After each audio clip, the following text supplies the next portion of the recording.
Hello guys, तो ये Z one का फिजिक्स का क्वेश्चन है जिसमें हमें एक वायर दिया गया है जिसे हमने इस तरह से ट्विस्ट करके दो लूप्स बना लिए। एक का एरिया है ए, दूसरे का एरिया है 2 है। अब इसे इस एक्सिस पे इस डायरेक्शन में रोटेट कर रहे हैं, तो हमें बताना है कि इन ऑप्शन में से कौन सा ऑप्शन सही है। तो ऑप्शंस देख लेते हैं। पहला ऑप्शन जो है वो ये है कि ईएमएफ दोनों के एरिया के सम के बराबर होगा। क्या नेट एम्पलीट्यूड दोनों का छोटे वाले एम्पलीट्यूड के बराबर होगा। इन दोनों का जो नेट एम्पलीट्यूड है वो क्या छोटे वाले के बराबर होगा।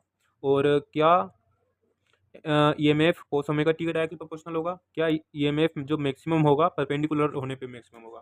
तो देखो, हमको इसे सिंप्लीफाई करने के लिए ये देखना है कि ये एक मोटर की तरह है। हमें पहले ये निकालना होगा कि करंट इसमें किस डायरेक्शन में चल रहा है। देखो, इधर घूम रहे हैं तो मान लेते हैं कि करंट नीचे जा रहा है तो इसमें भी नीचे आएगा, और अगर ऊपर जा रहा है तो इसमें भी ऊपर जाएगा।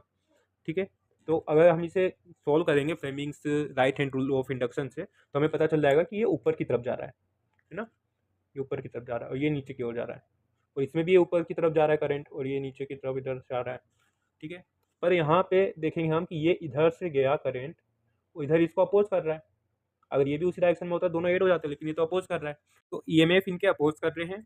और ये एक मोटर की तरह है, तो मोटर का जो ईएमएफ निकालने का फॉर्मूला होता है वो होता है N A B omega sine omega T. A है एरिया, बी है मैग्नेटिक फील्ड, ओमेगा है एंगुलर फ्रीक्वेंसी, एन है नंबर ऑफ टर्न्स। ठीक है, अगर आपको नहीं पता कि कहाँ से आया है, तो ये निकला है flux B A cos theta से। जब d phi by d t हम करते हैं तो ई एम एफ मिलता है। इसमें सब कॉन्स्टेंट है, बस डिफरेंस इसमें और इसमें यही है कि इसका एरिया 2 है, इसका एरिया ए है, तो इसका ई एम एफ एरिया का डायरेक्टली प्रोपोर्शनल होने के कारण डबल हो जाएगा और इसका सिंगल रहेगा। तो जब हम इसको सोल्व करेंगे तो हमारा नेट ई एम एफ भी यही आएगा, क्योंकि ये एक दूसरे को अपोज करते हैं, इसलिए नेट ई एम एफ भी यही रहेगा।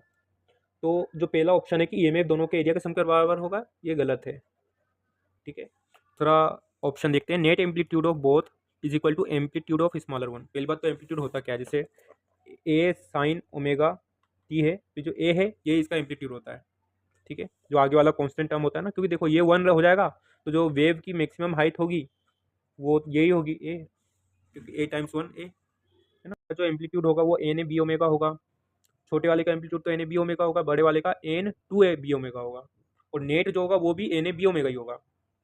सो एम्पलीट्यूड जो नेट है वो जो छोटे वाले का वो सेम है, तो दूसरा ऑप्शन सही है। तो यहाँ पे हमें जल्दबाजी नहीं करनी है कि इस क्वेश्चन को यहीं पे खत्म कर दे, हमें ये ऑप्शंस भी देखने चाहिए। एडवांस में ऐसे क्वेश्चन होते हैं जिनके मल्टीपल ऑप्शंस होते हैं। दूसरा है कि क्या ये में कोस ओमेगा टी के डायरेक्टली प्रोपोर्शनल है। नहीं गाइस, ये तो साइन ओमेगा टी के डायरेक्टली प्रोपोर्शनल है। इस चौथा ऑप्शन है क्या rate of change of flux is maximum when plane is perpendicular, और इसी को हम बदल दें तो ये बोल रहे हैं कि EMF is maximum when plane is perpendicular. तो साइन ओमेगा टी मैक्सिमम कब होता है, 90 डिग्री पे, तभी ये मैक्सिमम होगा। तो फोर्थ ऑप्शन भी सही है।